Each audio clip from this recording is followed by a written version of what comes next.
I woke up this morning and opened my news app, and this was the first thumbnail, the first news story that I saw, and it just gave me pause. I had to chuckle. I hadn't even read the story, but this thumbnail made me stop. So before we get into the story, I want you guys to comment. What is making this? What did this man witness? What did someone say to him to make him stop and say, what? Just let me know. Wrong answers only. What made this man stop and look incredulous like this? But now let's get into the story. Trump trial. Judge reprimands Trump witness Robert Costello over groans. The judge in Donald Trump's Manhattan criminal trial cleared the courtroom on Monday to reprimand a witness and ally of the former president. Robert Costello, a lawyer who once gave legal advice to Mr. Trump's former attorney, Michael Cohen, was the second witness called by Mr. Trump's legal team.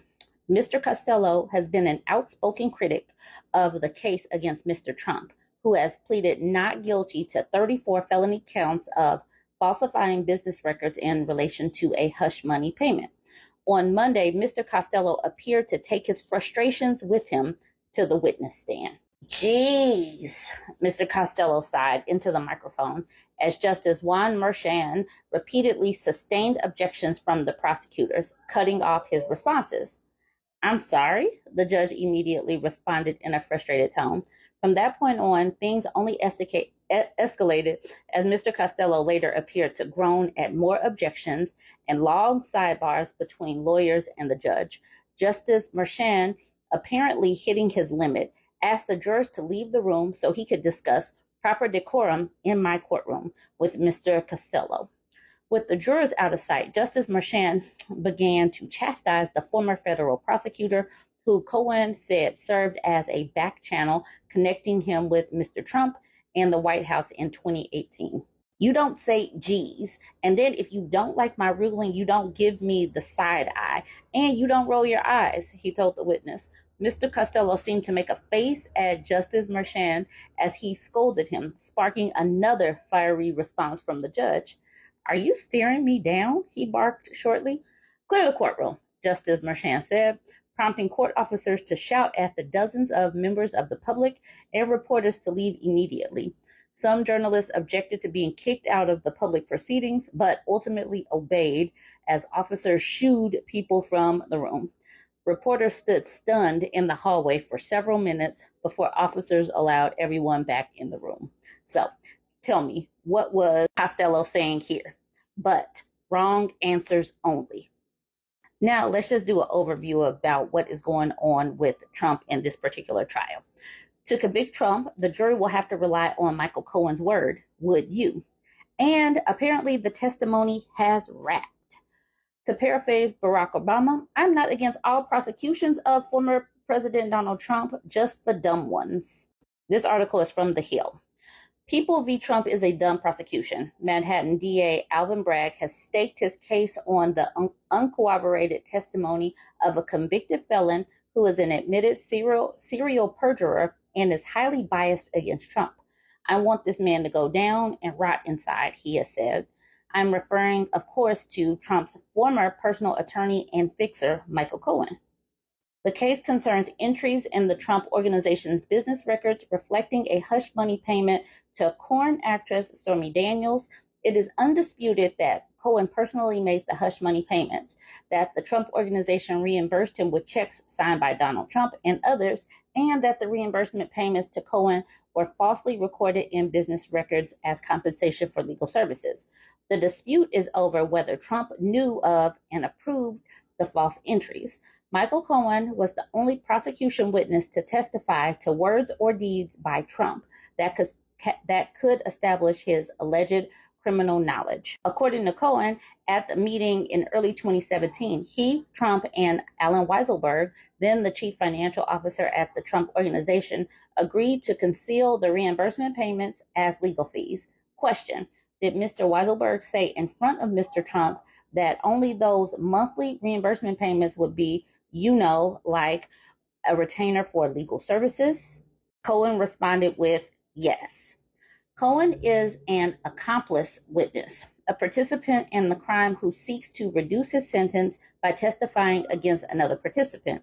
Indeed, he obtained leniency from federal prosecutors once already by providing them with testimony about the hush money scheme that Bragg is now using. The Supreme Court has stressed that although the testimony of accomplice witnesses can be the basis for a conviction, given the inherent motive of such witnesses to falsify, courts should caution juries against too much reliance upon the testimony of accomplices and require corroborating testimony before giving credence to the evidence. This case especially merits such cautionary jury instruction because the prosecution has no witnesses to corroborate Michael Cohen's crucial testimony. Neither side is calling Weisselberg to testify, evidently because he would assert his right to not testify under the Fifth Amendment. The jury will also be hard-pressed to find any documentary corroboration. The prosecution highlighted the word retainer on the invoices attached to Cohen's reimbursement checks signed by Trump, but that puts enormous stress on the word retainer as corroborating proof of a criminal state of mind. This is especially so in the case since former Trump White House aide Madeleine Westerhout testified Trump sometimes signed checks without looking at them. Remember, a business records conviction is only a misdemeanor under New York criminal law, which would be a defeat for Bragg in a case of such historic significance. This is why his prosecutors are arguing that Trump acted with a conscious aim and objective to commit another crime, in which case the misdemeanor steps up to a felony. Bragg has alleged 4 object offenses, but the primary object offense is conspiracy to influence the 2016 election to help get Donald Trump elected. The jury may question how the false entries could have furthered that conspiracy, since by the time they were made, Trump had already been elected. However, the jurors will not even reach this issue unless they first unanimously agree that Trump is guilty beyond a reasonable doubt of the misdemeanor offense. Anything can happen, but it's likely that at least one juror will have a reasonable doubt about relying on Cohen's testimony in the absence of any corroborating evidence. This will mean a hung jury and a victory for Trump. So that is what this person is saying. And this seems, I don't know if this is an op-ed or what, but where do you land on this trial? What are your predictions as far as this one goes? Now to the other Trump people involved in their own legal mess.